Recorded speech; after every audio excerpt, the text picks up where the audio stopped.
கடலை போலவும் கண்ணுக்கு தெரியா காற்றை போலவும் தன் கண்ணிமையாய் காத்தருளும் என் அம்மையப்பனை அவர்களின் தூதராக இங்கு வீற்றிருக்கும் ஆசிரியர் பெருமக்களும் மாணவ மாணவிகளுக்கும் என் முதற்கண் வணக்கம்.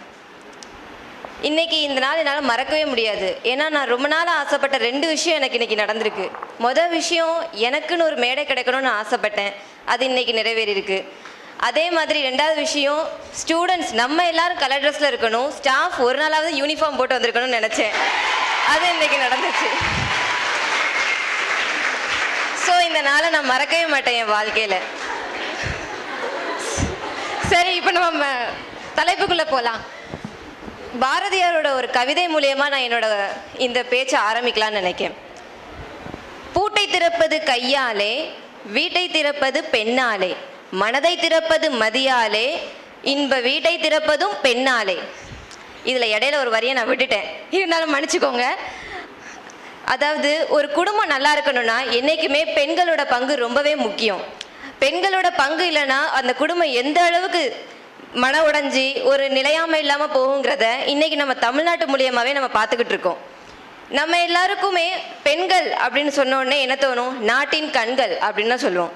ஒவ்வொரு ஆணோட வெற்றியையும் தூண் போல தூக்கி பிடிக்கிறவங்க தான் பெண்கள். ஸோ அவங்கள நம்ம என்றைக்குமே மறக்கக்கூடாது. அதே மாதிரி அந்த காலத்துலலாம் பெண்களுக்குன்னு பல கட்டுப்பாடுகள் இருந்திருக்கு. பெரியோர் முன் பேசக்கூடாது, அவையோர் முன் தலை நிமிரக்கூடாது, படியிழந்தோர் வாக்கு தவறக்கூடாது. இந்த கட்டுப்பாடெல்லாம் இன்றைய காலகட்டத்திலையும் நம்ம தொடர்ந்து வந்துக்கிட்டு இருக்கா? அப்படி வந்துட்டு இருந்துச்சுன்னா இன்னைக்கு நம்ம கண்டிப்பாக இப்படி ஒரு நாளை கொண்டாடி இருக்கவும் மாட்டோம். நம்மளுக்குன்னு ஒரு தேதி இங்கே கிடச்சிருக்காது, எனக்குன்னு ஒரு மேடை இங்கே கிடச்சிருக்காது.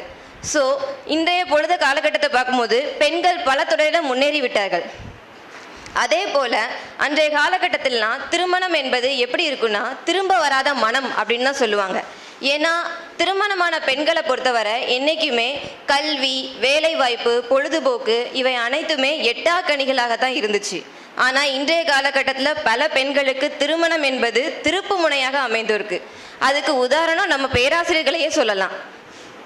பெண்கள் பல வழியில முன்னேறிட்டாங்க. இன்னைக்கு பலரோட முன்னேற்றத்திற்கு காரணமா இருந்த பெண்கள் பலருக்கு அவர்களின் முன்னேற்றத்திற்கு காரணமா பல தொழில்களும் திட்டங்களும் வந்துருச்சு.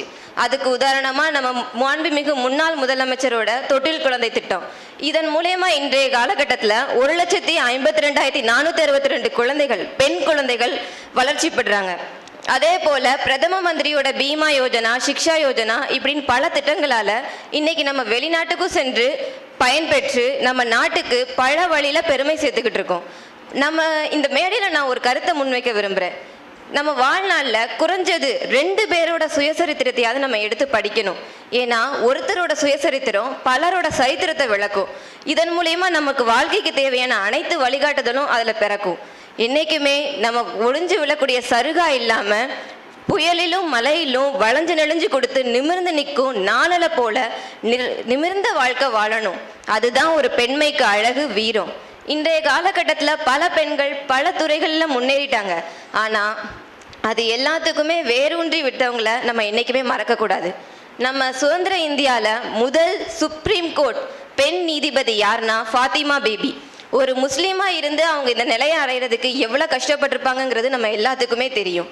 அதே போல் இலக்கியம்னு எடுத்துக்கிட்டா ஔவையார், அரசியல்னு எடுத்துக்கிட்டா இந்திரா காந்தி. அதே மாதிரி பல துறைகளில் பெண்கள் சாதிச்சுட்டு தான் இருக்காங்க. பெண்களுக்கு பல கஷ்டங்களும் இன்னல்களும் இருக்கும். இன்னலோட கலந்த வாழ்க்கை தான் என்றைக்குமே சுவையான அனுபவத்தையும் சாதனையான வெற்றியையும் தரும். எனவே சாதனைகள் அனைத்தையும் சோதனைகளாக எண்ணி அவை அனைத்தையும் பல சோதனைகளை கடந்தும் நம் எட்டி ஏறி பெண்கள் அனைவரும் இந்நாட்டில் கண்கள், தூண்கள், வலிமை மிக்கவர்கள் என்ற கருத்தினை நிலைநிறுத்த போராடுவோம் என்று கூறி எனக்கு இவ்வாய்ப்பினை கொடுத்தமைக்கு நன்றி கூறி விடைபெறுகிறேன்.